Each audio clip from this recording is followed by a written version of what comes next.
Welcome, I'm Ogan Garel. You're watching Eye on Harvard, brought to you by In Time TV. We have a great program ahead, and thanks for joining us. We have John Challenger, who I'm going to introduce shortly, who has two hats, I would say. One is a very leading member of the business community in Chicago, certainly, and worldwide, as CEO of Challenger Gray & Christmas. And he's also been extensively involved in the Harvard community locally as well as in Cambridge.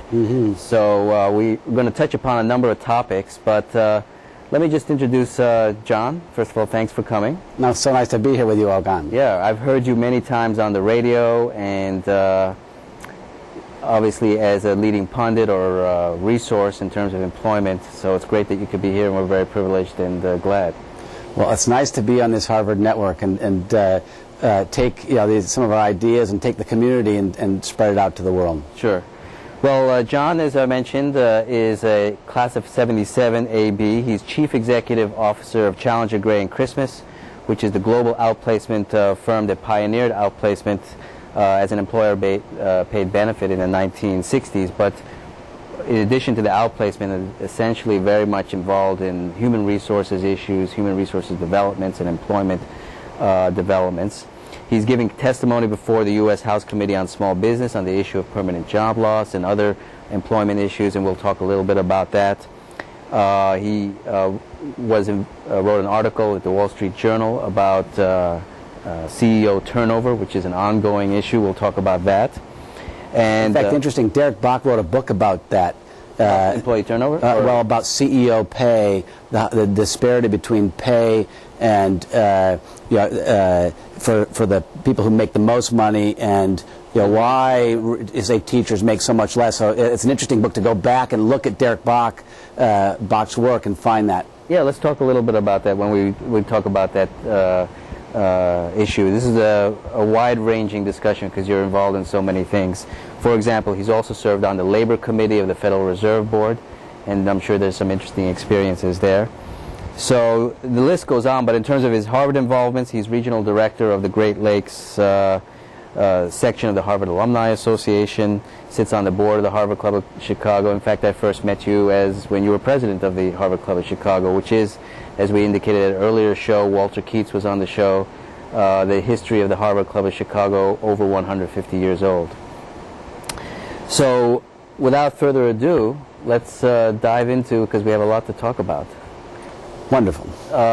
So first of all, in terms of your Harvard experience, in terms of all the things that you've been involved in, anything about your undergraduate experience that you think has informed or impacted on what you do now? Well, for me, my Harvard experience, I think, was as much about the people that I was with, my friends, and the long conversations into the night, covering any sort of subject, as the classes I took. And one of the events, I think, for me that really propelled me back into Harvard is I'd become someone asked me to be on the Harvard Club of Chicago board maybe a year or two before my 25th reunion, but I had not gone to any of my reunions, the 5th, 10th, 15th, 20th, and I went to the 25th, and I thought it was just it was an extraordinary experience, and I felt like I was just back with all these people that were in many ways my first family away from home, right. Instantly in touch with them, that I said, this is a community that was so impactful on my life then. Why would I want to let that out of my life now? So I've been then much more involved in Harvard since, and I would recommend anybody go try those reunions and see, because in every community, not only back in Cambridge with your particular class, but in the places you live, there are strong Harvard communities, and you can rediscover that same experience. Right, the whole it's not just specific to Harvard, of course, but the whole college family, as you put it, and then the diaspora. You have a very connected and very intense experiences, and then everybody spreads out, and it's very illuminating when you rediscover that or reconnect. And like Peter Gomes says, it really is, you're always a member of Harvard, you're always part of that class and the people that you were with. I've been taking a course on justice taught by Michael Sandel. Took as an undergrad. Oh, what an extraordinary course! He wasn't there when I was there, and so they put that online for alum, and we've been taking that class, watching the lectures this fall, and then having a section of Harvard alum here in Chicago about once a month on the issues there, and that is that's a wonderful way. He is a brilliant professor. It takes you right back because he just explains moral philosopher by moral philosopher moving forward, the progression of how to make decisions in your life and do the right thing. It's just a fabulous course. Well, I took that as an undergrad, and I think he had just arrived maybe a couple of years before, and I feel very fortunate. I took that course. It was indeed very formative, and what was interesting about it is it wasn't proscriptive as a moral reasoning course. In an ethics course, but it provided a structured framework. That's what was fascinating about it. Right, let you see how teleology, deontology. Right, how many these different sorts of ways of thinking about it, so you could decide where you stood. Exactly. But even some of the small things. One of the things that I've been trying to do coming out of that course, because Kant did this, was he was scrupulously honest, and so one of the things I've been, as a kind of just an experiment, or just as a way of living your life, I've tried to say every time I start to, say something that's slightly untrue, a little bit of an exaggeration, I'm, catching myself. I'm trying to be self-observant, and I find I do that way too often. So even in a small kind of sense, I've passed it on to my children, and I've told friends about this, is just try for a week, to just be scrupulously honest in everything you say, and it's valuable. You say, of course, why wouldn't I be doing that? And yet you just tend to, when you're talking with people, I don't know, you life go too far. Life just passes, and you don't have the time to reflect in a way. Yeah. I mean, it's bringing back memories, but I guess you're living the categorical imperative. Exactly. That is exactly what he said. And the place where it breaks down is, and the class talked about this, was now what happens, if you have, say, a murderer at your door, and the murderer says, all right, is this person in the house? And Kant actually thought you should come up with some kind of statement that was not untrue. Yes. And many of us in our section just felt that was there are certainly cases where you have to tell a bald lie because of the result. And then you have to become utilitarian. The end. Yes, but then you're exactly right. Yeah. So you have to make those decisions. But those, then you have to become a lawyer or a politician and really know how to say things without quite lying. There are a number of lawyers in this section of ours around Chicago, who are going back to their roots, I think, and taking this course. Right. I mean, it is the basis of it. We can go on for the rest of the hour on justice, but let's talk about some of these career aspects. We're going to do that right after the break. Our guest, John Challenger, CEO of Challenger Gray & Christmas, the leading outplacement firm and a world-renowned resource on employment and all the issues related to that. We're going to cover that shortly. Stay right there.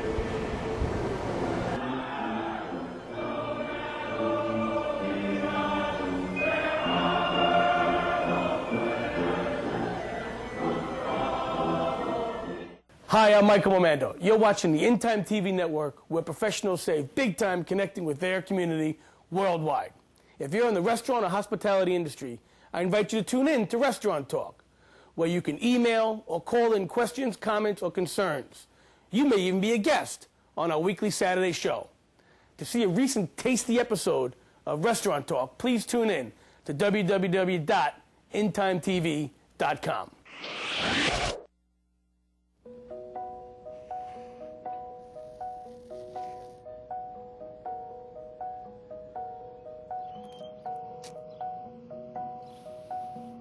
When someone abducts a child, they're not about to advertise it. But we will. Sign up at wirelessamber-alerts.org to get free Amber Alert text messages on your cell phone. Help put a child abductor out of business for good. Wireless Amber Alerts. A child is calling for help.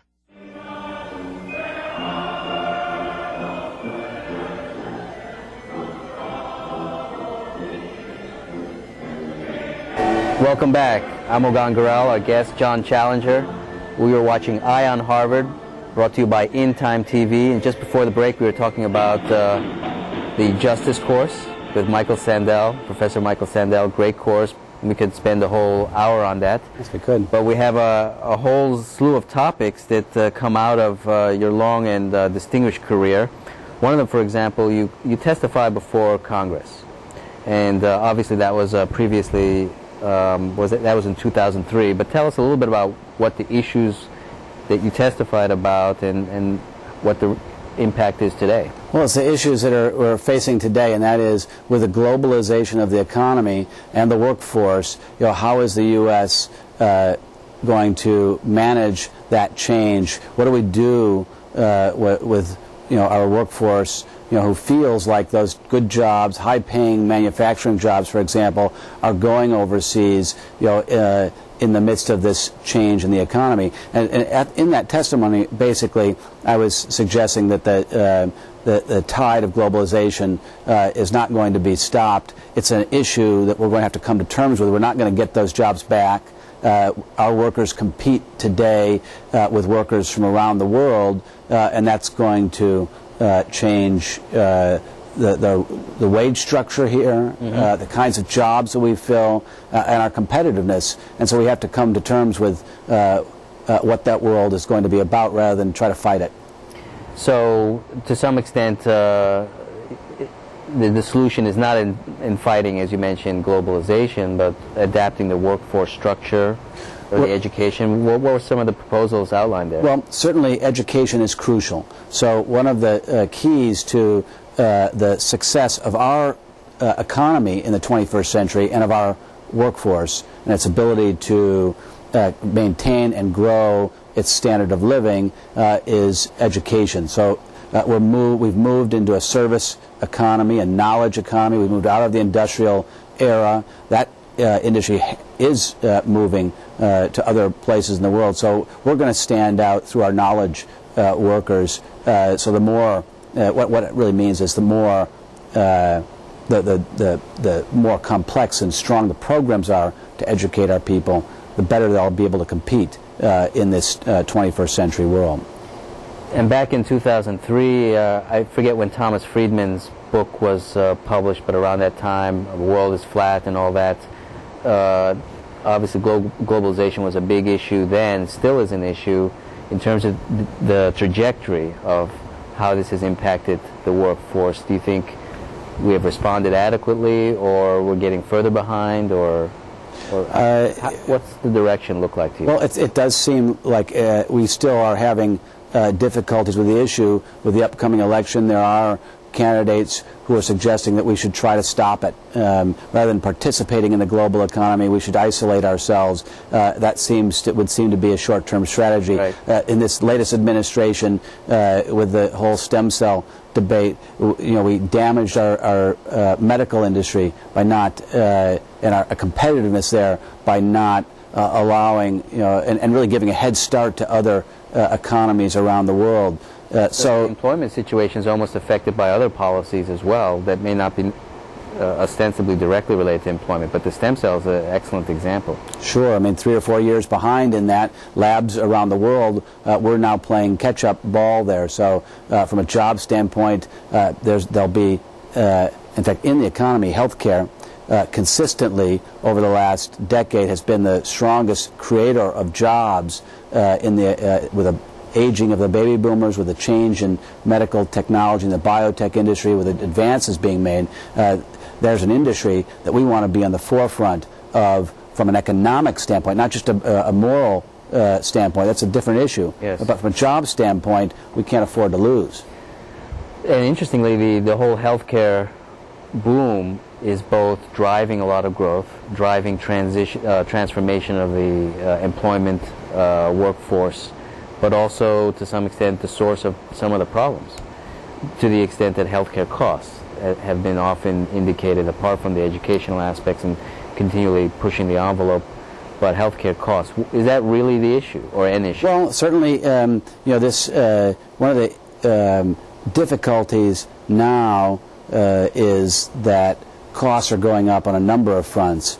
The sorts of basic needs that people have, getting to work and paying for the gas in their car, heating their homes, paying the mortgages that are adjusting upwards, buying food, getting health care. All those costs have been rising dramatically in the last several years, last few years. So as a country, we need to look at how are we going to contain those costs for the average worker so that the consumer stays strong, the economy stays strong, and jobs continue to get created.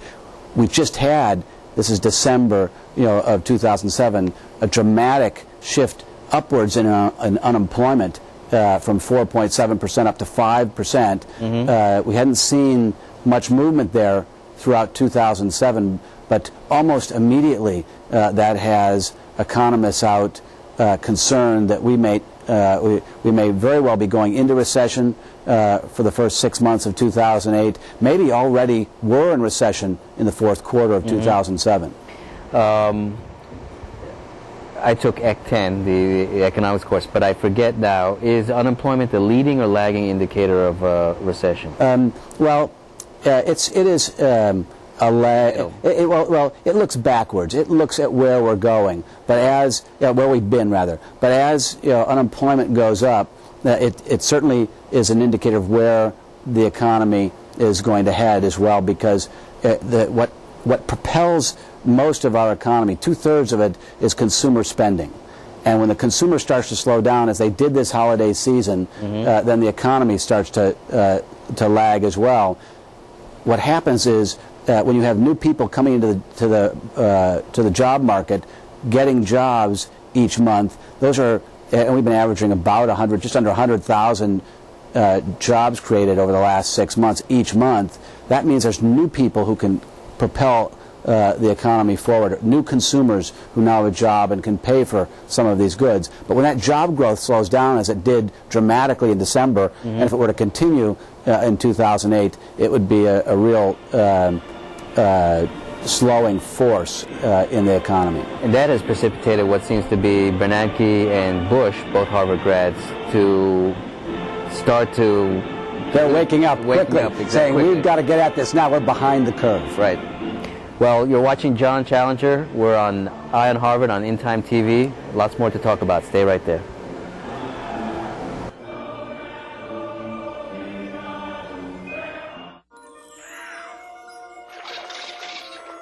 No matter where you live, life in the oceans depends on you.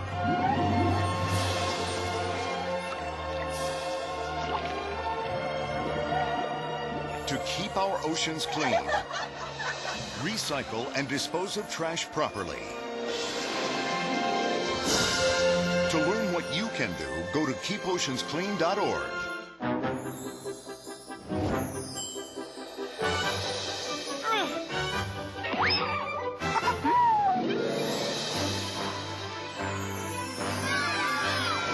Once they've outgrown their toddler seat, they're still not ready for adult safety belts alone. 4'9" is the magic number. Until then, kids need a booster seat. Make sure your little pumpkin gets there safely. Visit boosterseat.gov.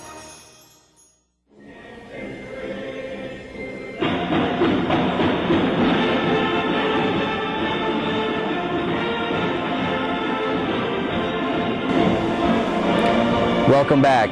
You're watching Eye on Harvard, brought to you by In Time TV. Our guest, John Challenger, CEO of Challenger Gray & Christmas, world's leading outplacement firm, and an expert both for academics, politicians, legislatures, media on employment. And so we're very glad to have you.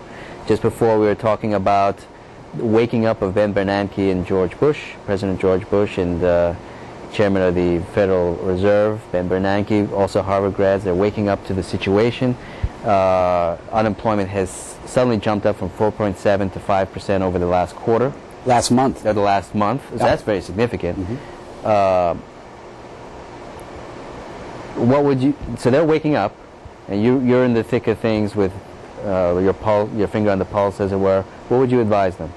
Well, it looks right now as though the economy has and is going to be very, very sluggish, very low GDP growth, over the next 6 months. And so this is a time where cutting of interest rates was probably not done quickly enough. That's the kind of waking up that Bernanke's doing now. The Fed has been very much on the fence of, should we be inflation fighters, kind of their traditional mission, or spurrers of the economy, and they've been. The other aspect that was fascinating to this is, I think that, correct me if I'm wrong, they didn't want to cut interest rates also because they didn't want people to think they were bailing out Wall Street.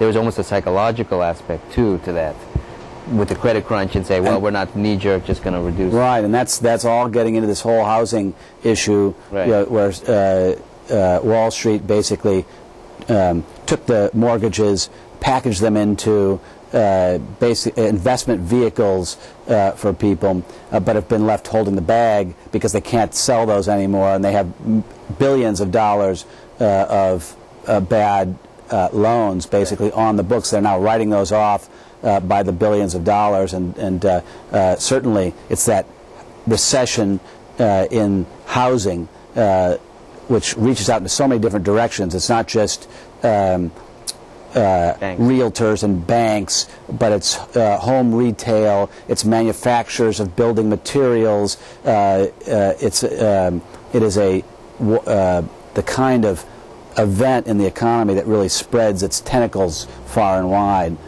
So you were mentioning you think that they are cutting back on interest rates they're jumping, they haven't done enough. And what's interesting is when the Fed cuts interest rates, or raise them, when the Fed acts on interest rates, it takes 6 months, a year for those to make their way into the economy. So they may already be too late to handle the sluggish growth with interest rate cuts that's going to occur in the first half of 2008. But certainly to make sure that in the second half of 2008 that doesn't persist, that cutting of interest rates, I think, will proceed quite rapidly. Like January 30th, I believe. The next meeting, I'm sure they'll cut interest rates. Right now, most people think 50 basis points. It's possible if there's a raft of bad news, economic news, they might even cut in between before the meeting. But also the federal government can, Bush, who also spoke out surprisingly and is nearing his lame duck,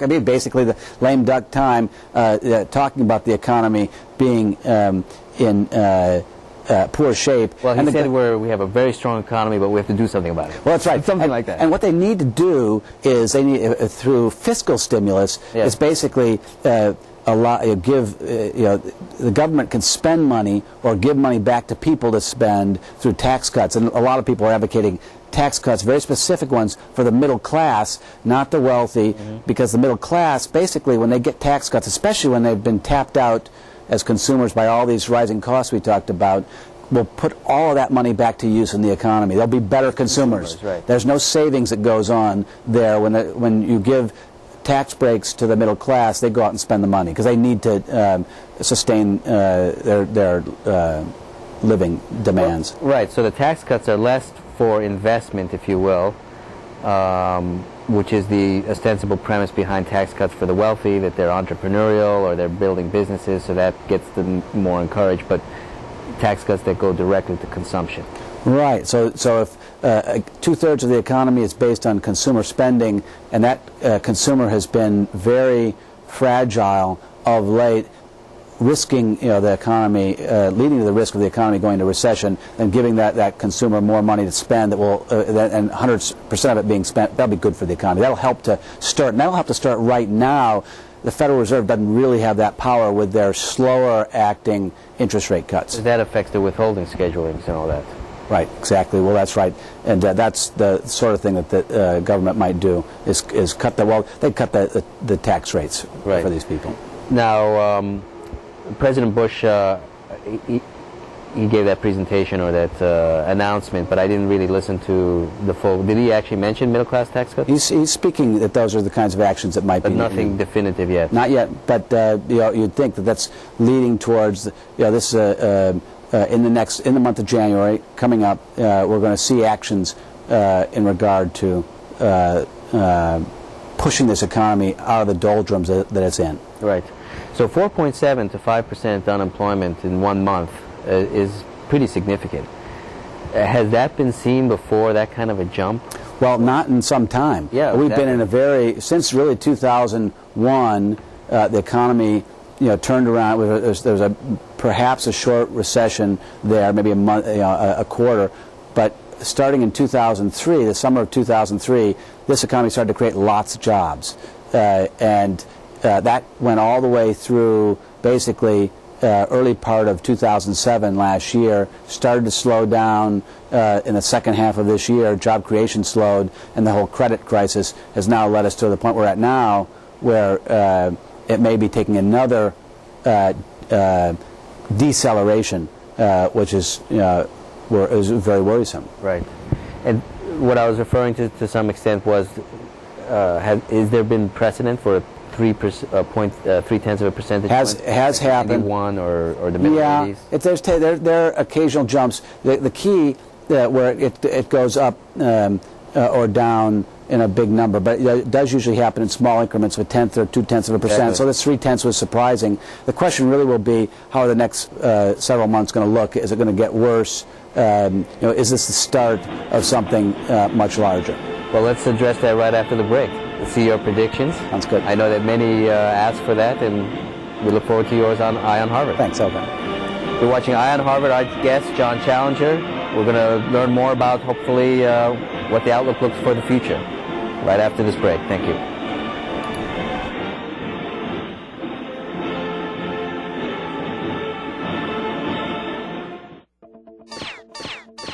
Today, we're moving faster than ever before. Even your ideal prospect will see your ad, click to your website, then decide to read on or read none in a mere 1 to 7 seconds. After that, you become invisible. So what's the answer? How do you capture and hold the attention of your target audience? In Time TV. The In Time TV network broadcasts industry-specific TV shows to the people who buy your products: surgeons, primary care physicians, dentists, podiatrists, chiropractors, hospital administrators can now watch live in-time programs on widescreen, on their PC or laptop while checking email. Shows can even be viewed on a cell phone during a train commute. In Time TV is peer-to-peer TV that covers the hot topics in industries that you sell to. In Time TV shows are broadcast worldwide via the internet, yet the cost of running a 60-second commercial is a fraction of what you'd pay for a display ad in a trade magazine. In Time TV is what your target audience is watching.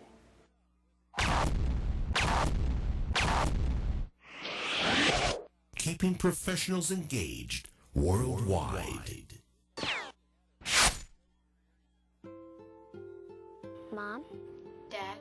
How long should I wait for you? If I'm at soccer practice. What if something happens? Will you come get me? There's no reason not to have a plan in case of an emergency.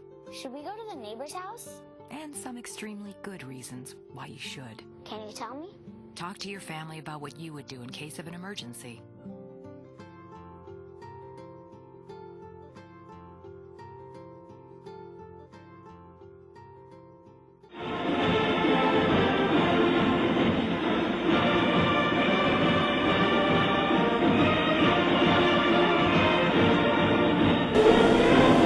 Welcome back. I'm Ogan Gurel. You're watching Eye on Harvard. Our guest, John Challenger, CEO of Challenger Gray & Christmas.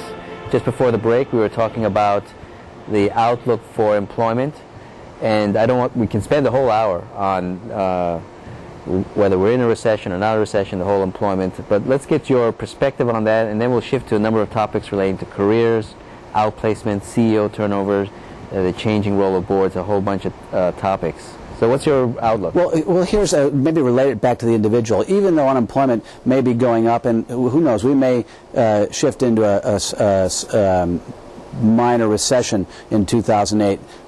Still, unemployment, even at 5%, is quite low compared to where we've been at other periods of time.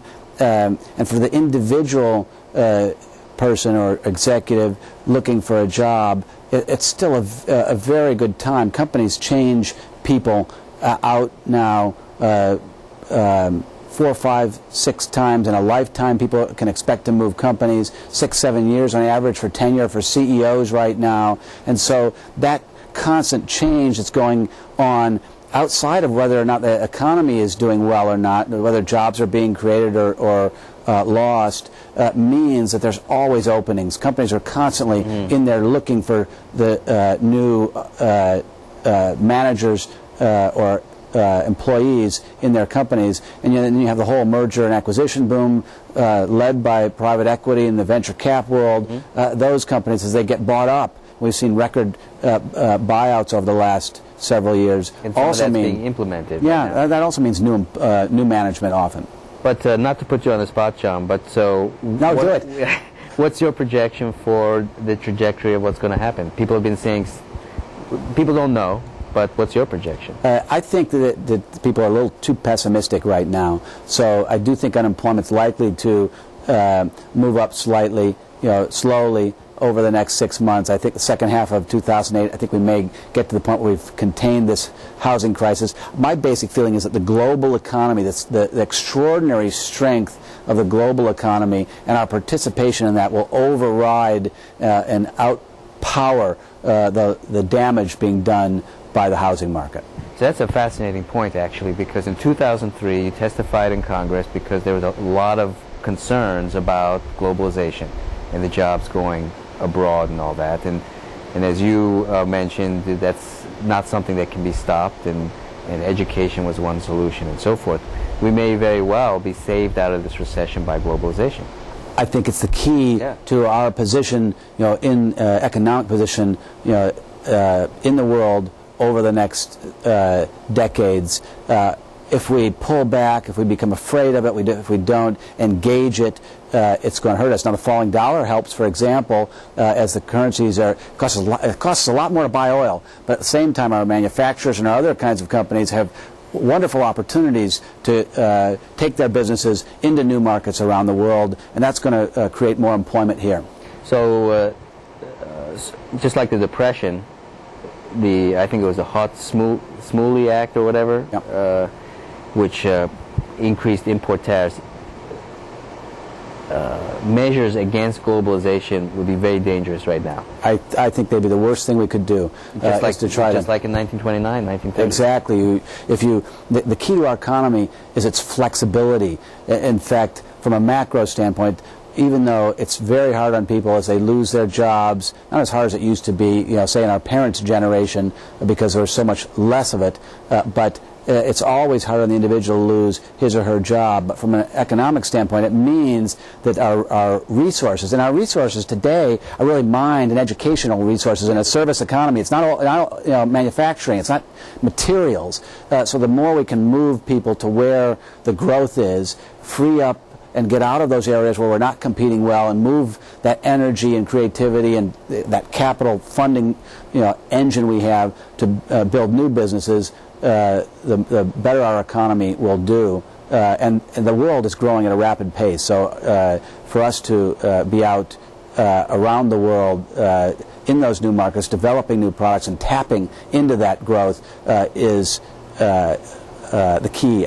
It's the key. It's also the positive measures, because even though you say people are overly pessimistic, there are negative indicators out there: housing, credit crunch, etc. But the really positive, as you say, also key is global growth that we need to tap into. That's where the economy's at. Right. So that is a good segue into a little bit about careers and obviously outplacement, which is the main focus of your firm, Challenger Gray and Christmas, the leading outplacement firm, which not only pioneered it but are also leading the way. And to the extent that you mentioned that the United States economy derives its strength from its flexibility, your firm is central to that. Well, certainly. I don't mean that just. Well, certainly it's in many ways I like to think that we're a social service in the corporate world. Companies do let people go. There's not the potential for job for life anymore, right? It used to be you might have a potential for job for life, but other than maybe universities with their tenure systems and even law firms and some of those which are beginning to change with their partnership models, moving people from place to place, job to job, is the way that this generation has come to expect their careers will be. In fact, so many more entrepreneurs for that very reason, which is great for the long-term growth of the economy. But again, it means being flexible and open to change, being able to move industries for new jobs, knowing some of the best careers are made from people who can move from company to company smoothly and well, and are not held back when those inevitable events occur. Sure. And then so the flexibility of the economy, capital mobility is renowned in the United States, and the free flow of capital, and also labor mobility. And outplacement, and what your firm has done, has been a critical aspect of outplacement facilitates the flow. So as people did begin to lose their jobs back in the late 60s, and more, whether it's through mergers and acquisitions or through companies like they do today, which are so much more focused on HR performance, on metrics, on looking at how people, who the top performers are, and they're moving out people who aren't performing. So that kind of change makes for better companies, but you do need then the mechanism to help people make those changes. And so as an outplacement company, because we're experts in that, we can help people get through the things they probably learn on their own, but we can facilitate. And normally we'll cut someone's time out of work in half. So we go to companies, we don't take any individuals on their own, but we go to companies and say, if you are going to let someone go, which is part of running a good company, it happens sometimes, outplacement's a way to say to them, maybe complete the responsibility to them. Right. We don't have a job for you. Doesn't mean you're a bad person. Doesn't mean there's not couldn't be a place here later for you. But obviously there's a good place in the economy and in other companies, and we'll help you get there. I can imagine it's a very cost-effective way of generating goodwill. I mean, to some extent you could do big severance payments, but if you literally help someone go to the next level.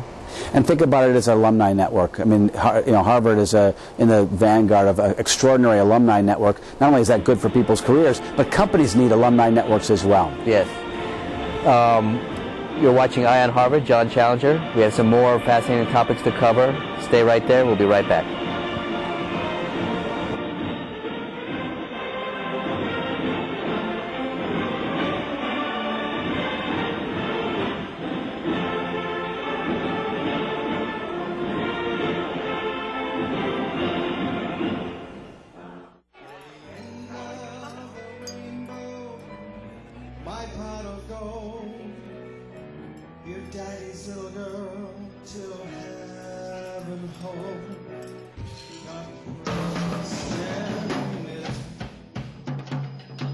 It's easy to tell if you've had way too many. But what if you've had just one too many? Buzz driving is drunk driving. Hey guys, thanks for coming. Are we in trouble? No, you're not in trouble. I just want to set some ground rules. Like what? Well, remember last week when you hit Vinny in the head with the shovel? I do not recall that. Of course not. Well, it was pretty graphic. Too graphic for the kids. So I'm going to have to block you. I got to make this up to you. This is Vinny's watch, and I want you to have it. You deserve it. Thank you. That's really not necessary. No. Come here.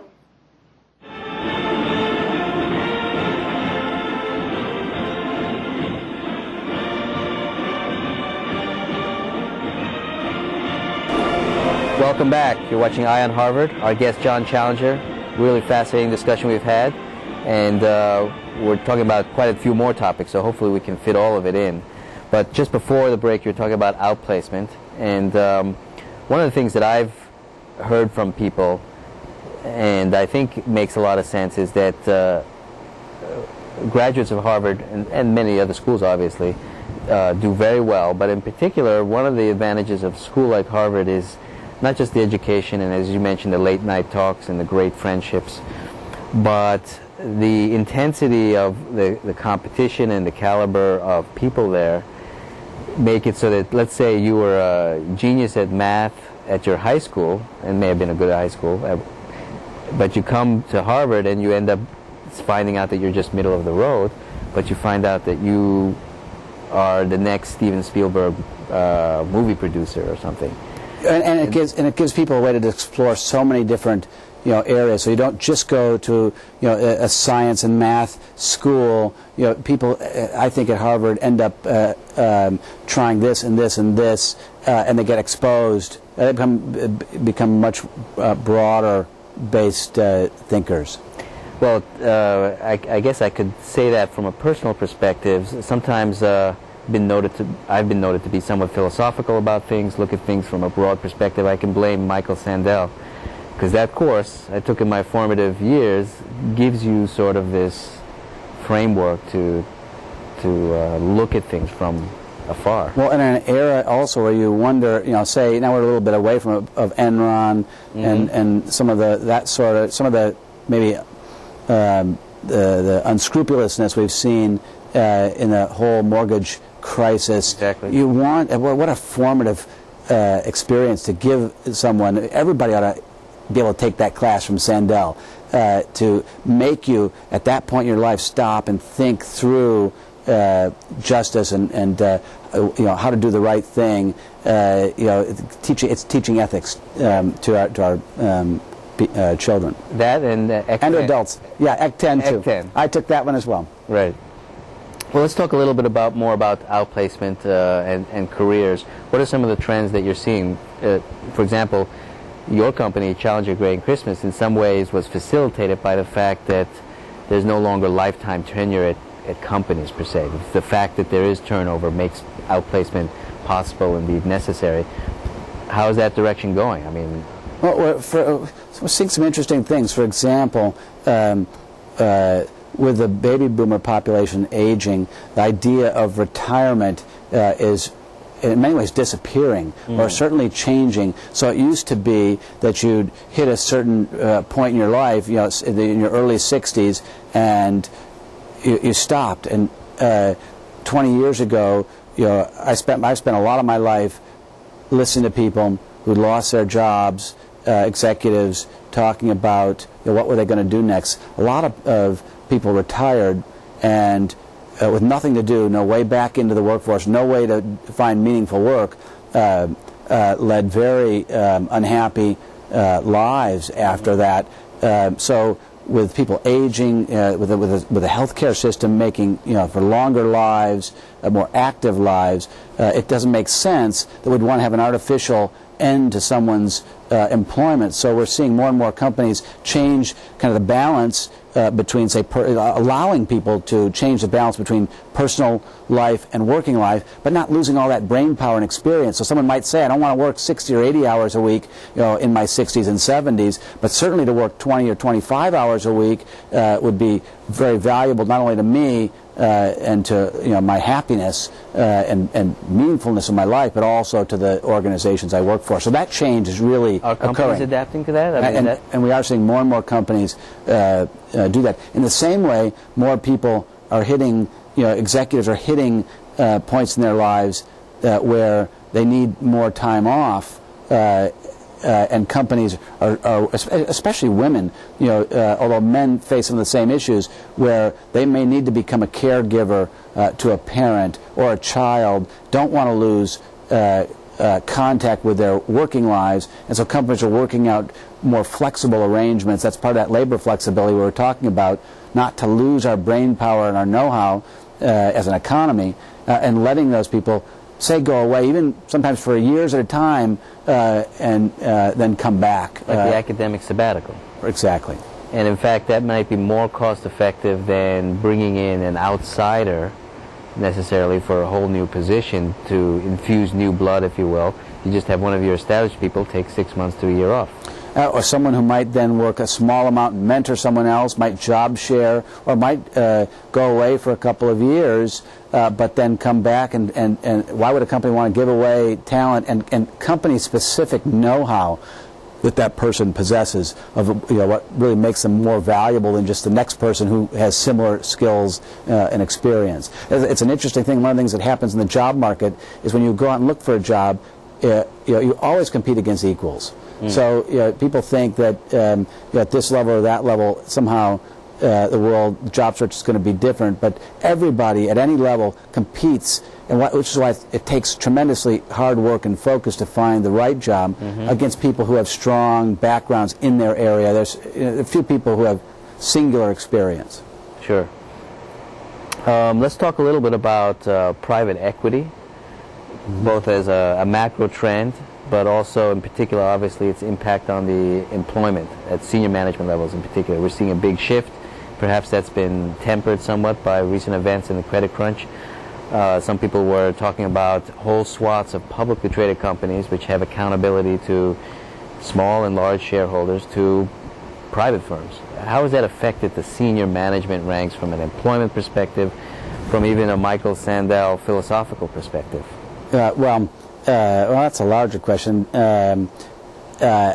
What's interesting about private equity firms going to work for one is that those shareholders are super shareholders. If executives thought that working for a public company with its shareholders was tough, sometimes through the board those shareholders would become demanding.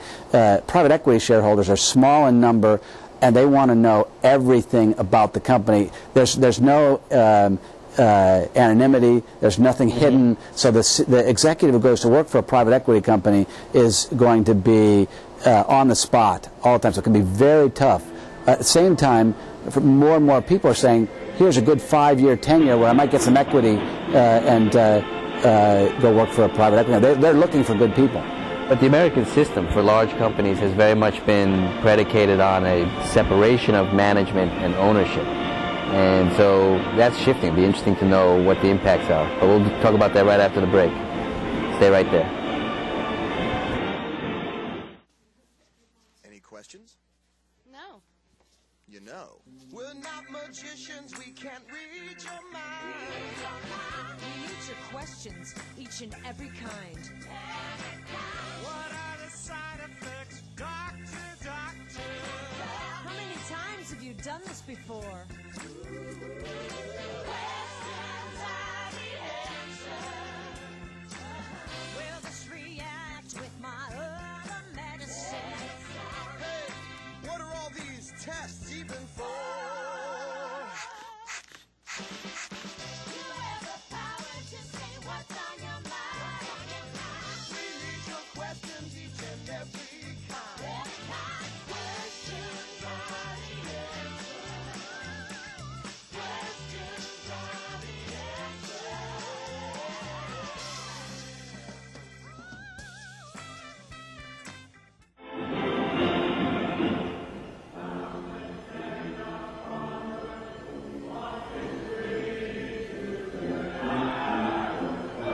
Welcome back. You're watching Eye on Harvard. John Challenger, our guest. Just before the break, we were talking about private equity, the impact on employment and so forth. The paradigm of separation of ownership and management, that seems to be breaking down. And just during the break, we were talking about that. Tell us a little about, you seem to feel that that is the case. Tell us a little bit about that and what the implications are. Well, not only are private equity owners far more engaged in the management of the company and much quicker to act if they see against management when things aren't going well. But same thing's happening with public company boards. Boards are becoming much less rubber stamp. Being a board member now is becoming a much fuller, more time-consuming job, requiring experts, say, in the different areas of a company's structure. So it's less of a sort of a political thing than it is now. I want an expert on human resources on that board, on finance, on international, on each of the major areas, of the company. So the whole structure of companies is becoming more like, let's say, the government, where instead of having like an imperial presidency, the management that just runs the company, now we're seeing the kind of Senate or Congress form, that's asserting its rights in the form of boards, and the voters are the shareholders in this case, who are going to the boards demanding that they be responsive to their interests. But the paradigm was based on management being able to efficiently execute. Can very large, shareholder groups and even a raucous board of private equity owners, they have their egos and everything really effectively managed. And that's to our extent our government has legislature and the executive branch with the imperial presidency, if you will. Well, I think you're right. I think we're seeing a shift. So the balance is shifting towards stronger boards, but inevitably, that tension that's created between the two. Having boards that come in and meddle, don't understand the day-to-day, and get in the way of management is going to be impeded. So we're seeing a rebalancing there that's going on. Right. Well, I want to talk a little bit back to the Harvard experience. And you've been involved with the Harvard Alumni Association, HAA, and I should also mention, just before we discuss that in the January issue of Harvard Magazine, Eye on Harvard, our show here has been featured, and it's next to the article on Drew Faust. So we're very pleased with that. We thank Harvard Magazine, and the editorial intern, actually a Harvard undergrad that contributed to that article, Ashton Littermore, we thank her for a great job. But so you've been involved very much in Harvard and the HAA. Tell us a little bit about that experience. Well, I've really enjoyed going back to the HAA. You go back to Cambridge. As a representative from the Great Lakes, you go back to Cambridge 3 times a year, and you learn about how to make clubs work better, and the schools committee is there. But one of the wonderful things they do is they bring professors in, and you get to relive your Harvard experience. So, for example, Robert Putnam from the Kennedy School, a sociologist from the Putnam School, from the Kennedy School, came in and talked about his book Bowling Alone, which for me, this is about 4 years ago, became one of those instrumental, kind of life-changing sorts of things you hear and then went and read the book, because he basically said that civic engagement, being involved in your community, has been disappearing, and he presents a mountain of evidence that suggests that Americans are no longer participating, and integrating together, working together. They have fewer picnics. Fewer become politicians. There are fewer organizations that people belong to that get to know each other. And that breakdown, if it isn't turned around, as it once, the same thing happened back at the turn of the century, it could do real damage to our society. So for me, it was like a call to stop focusing only on my own knitting, which is what I was doing. And about 4 years ago, I really went much more external. So I not only then saw him at Harvard, but I saw him at Chautauqua a couple of years later. And he is a brilliant man. Well, it's a small world, John, because our executive producer, Jack McInerney, of In Time TV, was very much also inspired by a talk that Professor Putnam gave on this civic dissolution, if you will, anti-de Tocqueville, or opposite de Tocqueville. And In Time TV, not just the Eye on Harvard show, but the other shows, are the 21st century approach to building communities. As we said in the beginning, also about employment on a global scale. We have been watched on 6 different continents, Eye on Harvard, and so obviously Harvardians extend throughout. So Jack McInerney and the other members of the senior staff at In Time TV look at this as one element of solving that problem. He looked at, well, why is this happening? Since about the 70s, why are Americans not engaging civically? It might be TV, it might be the internet, but in the seeds of the internet, which is a move from TV, then is the potential, I think, to turn it around, which is you create communities, Facebook, a show like this, the kind of online learning that Michael Sandel's course that Harvard's presented, are offering. It is a way of bringing people, perhaps all over the world on a global scale, but certainly finding your communities again is certainly, since his inspiration for me has been one of the most important things in my life that I've been kind of working at trying to do, whether it's the Harvard community or the city of Chicago, for example, in trying to make it a better place. And also your work in outplacement. I mean, in a sense, you have communities you're linking communities, people that have recently left a job with a new community. and building that. Another thing I did, after that, a couple of years ago, I became the president of the Japan-America Society. One of the things he talked about is one of the most difficult places to bridge, create social capital, and to bridge is across cultures, across genders, races, ages, and so you have to be intentional about going out and trying to bridge communities and create new circles. And so, that directly, Putnam's ideas led me directly to real life changes, I think, for many people. Right. It's definitely a very influential book, and to the extent that you're right, to bridge those cultural differences and divides is harder than staying within your own community, but to the extent that the internet can facilitate that, hopefully we'll see a resurgence and a revision of Professor Putnam's book. Yes. You're watching Eye on Harvard. Our guest, John Challenger, absolutely fascinating. Thank you very much for joining us. Appreciate it. We'll see you next week. Thank you very much.